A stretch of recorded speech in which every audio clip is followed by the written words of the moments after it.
This is the case you've all been waiting for. Well, at least two of you have been waiting. It's one of the most talked about cases from Computex 2024. I talked about it. Montech decided that 3 weeks before Computex 2025 was the right time to drop their new flagship. It's not like we're busy right before Computex. The Montech HS01 and the HS01 Pro, with the prior starting at just $99 US. Does the HS01 live up to the hype? Let's find out, but before that, here's a word from Claire and today's video sponsor. This video is brought to you by VIPSCDKey.com. Have you ever installed Windows 11 only to see the watermark of death? You don't need to fork out a couple of $100s for a key. You can grab one from today's video sponsor, from VIPSCDKey.com for a tenth of the price. You can use our code GEAR to get 30% off for this month only. How good is that? That takes that already cheap Windows 11 key and makes it even cheaper. It's easy as placing your order. Bingo bango. You've got your new key on your orders page. You chuck that key into the activation screen and you're good to go. No more watermark of death. Use code GEAR to get 30% off for this month only. Link in the description. On with the video. Back to you, Nick. All right, let's remove the panels. What does this sign say? Please lay the case down when removing the glass side panel. This is Gear Seekers. We don't lay cases down around here.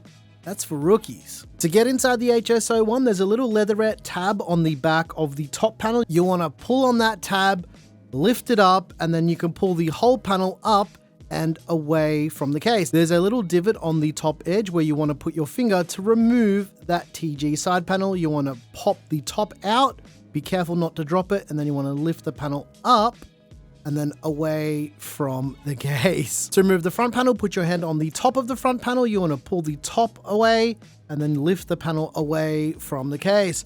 Finally, the back panel, it's got another cutout on the top corner. You want to put your fingers in there, pop the top out, tilt it, and then lift that rear panel up and away from the case. To remove the PSU cover, there's a single screw. You want to loosen that screw, but firstly, you want to remove this cable management cover. Make sure you're holding onto it, otherwise it will just fly out and go all over the place. Remove that screw. Then once you've removed that cable management panel, then remove the power supply cover. It sounds weird, but this is the best way to do it. Trust me, I've built in this case a couple times now. As for dust filtration, there's a single dust filter on the bottom of the case. It's magnetic. You can just tilt that, lift it up and away from the case to clean it. And yeah, pretty standard dust filter. There's only a single dust filter here though. That's all the HS01 needs. For storage compatibility on the HS01, you can install either 4 2.5-inch SSDs or 2 spinning rush drives. This is the back of the power supply bracket where you can mount 2 of those drives, as well as that there's a removable tray on the back of the motherboard tray, and you can pull that out with the captive thumb screw and install 2 more drives in this position here as well. Power supply support is pretty interesting on the HS01. It has a removable power supply bracket.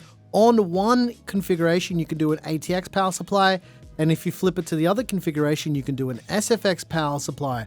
I'll show you how this looks when it's mounted up. So this is what the ATX power supply solution will look like.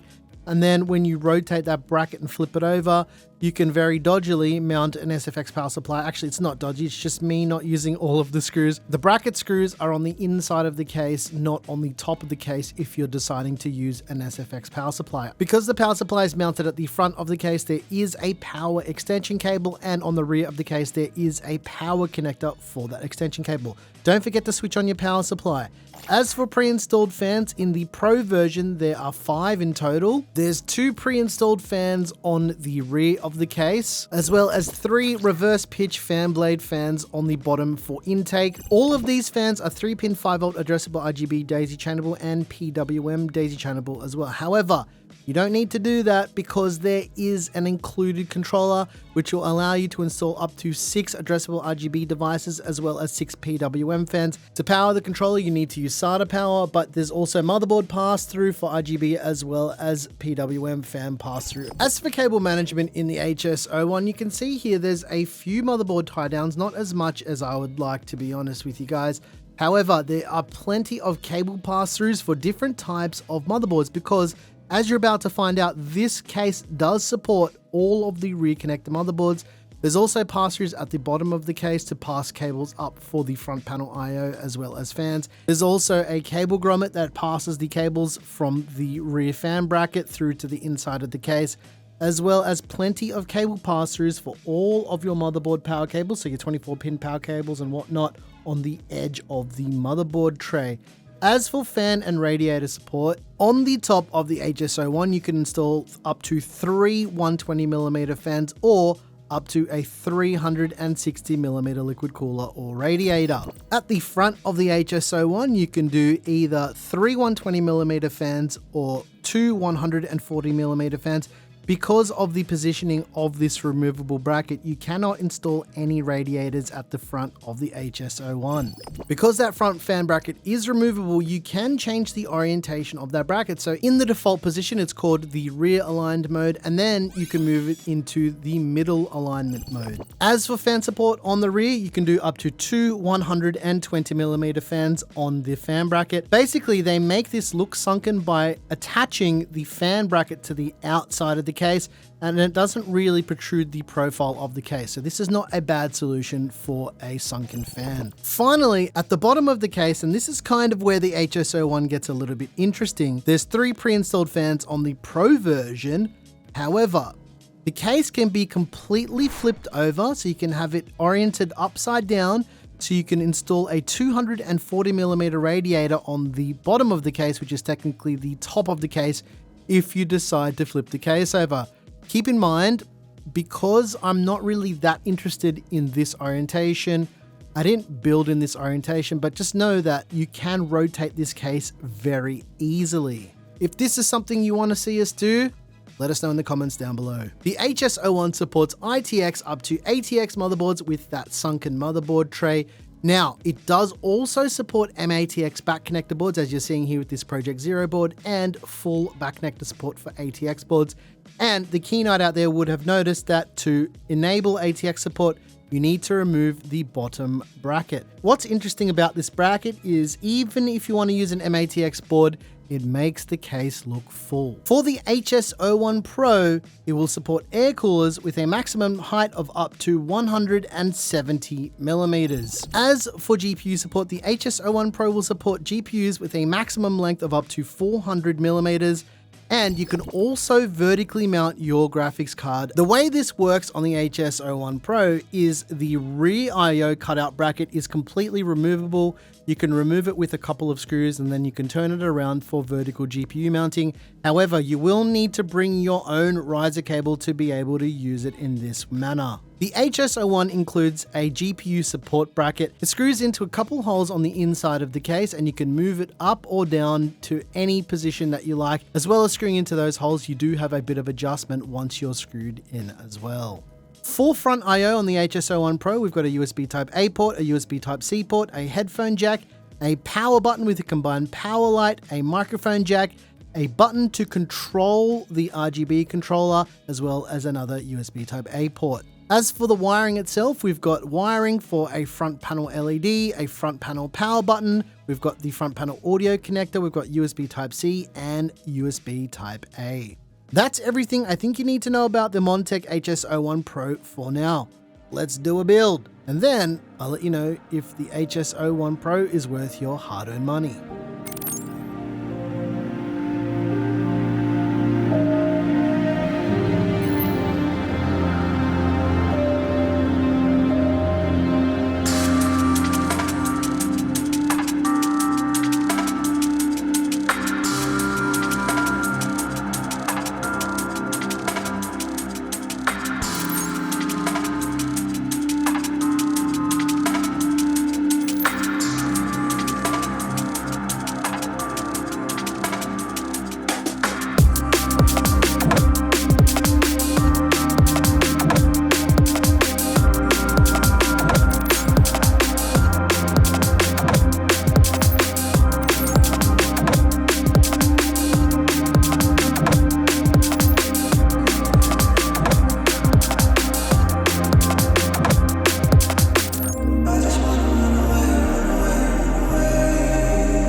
All right, let's take a look at the thermals. What you're seeing on your screen right now is the thermals aren't too bad with the HS01 Pro. Keep in mind this is a 9950X, so it's a very, very hot CPU, and we're seeing about a 5-degree delta between all the panels off and all the panels on, including the filters. As for GPU thermals here, this is to be expected with a 5090. Overall, the thermals here, yeah, they're just really not that exciting to talk about. Nothing crazy to report here. Now, if you're interested in any of the hardware, there's a PC part picker list down below, and there's little things on the screen during the build section of the video that show what all the parts are.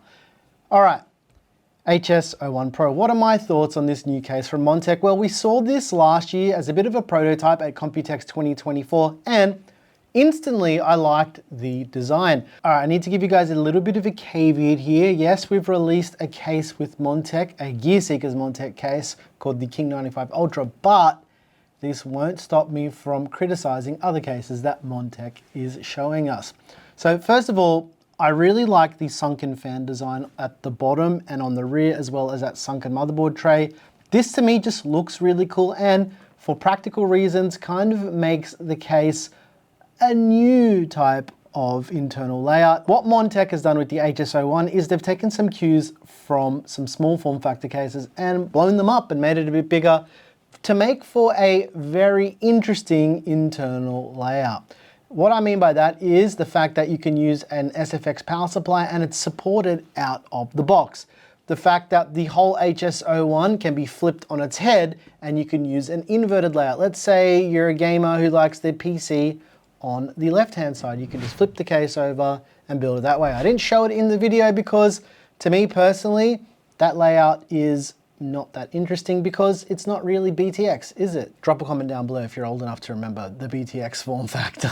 As well as that, the fit and finish of the HS01, well, particularly the Pro, is very, very nice. This is classic Montech. They've really taken their time with showing us a prototype and then releasing the full case a whole year later. Now, there are a few things that kind of frustrate me with the HS01. First of all, installing your graphics card. When you try and put a massive card like the 5090 in, the PCIe bracket doesn't exactly fit, and it should fit. The bit of feedback from Montech for this is the cutout on the rear to put it in is about 2 millimeters too small. I had to bend the bracket inwards to then get the graphics card to fit in there. It was a little bit frustrating, but other than that, the rest of the build process in the HS01 is very straightforward. It's really not a terrible case. Cable management in the HS01 is fairly decent as well. It would have been nice if they included some Velcro tie downs on the back somewhere just to help you hold some of the cables down, but be aware,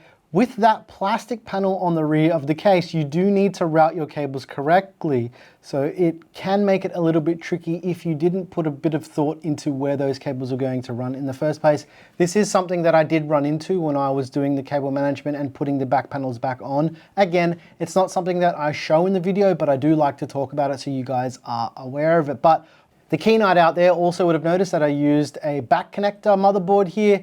This was purely for aesthetic purposes only, and with back connector boards, I didn't run into any problems with being able to plug any of the cables in. This can be an issue for some cases, especially when it comes to the 24-pin power cable, and especially because this board here is a Project Stealth board, and it's not one of the Project Zero or BTF boards from ASUS or MSI, so it is a bit more unusual to come across this back connector board, but happy to report that Gigabyte back connector boards are perfectly fine in the HS01 as well. I really don't have anything bad to say about this case.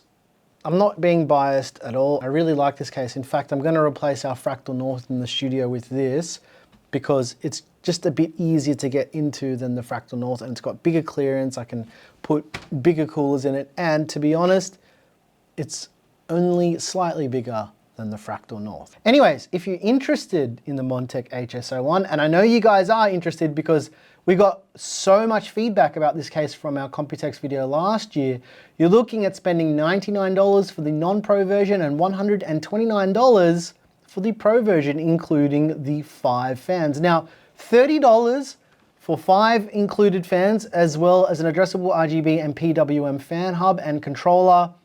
That's not too bad. It's actually not terrible value whatsoever.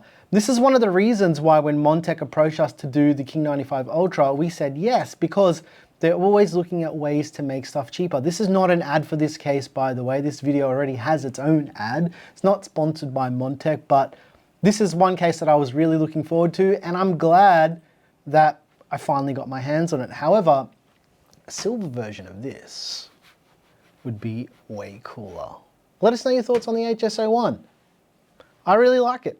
I don't have anything bad to say about it. Yeah, it's a great case. It's really good.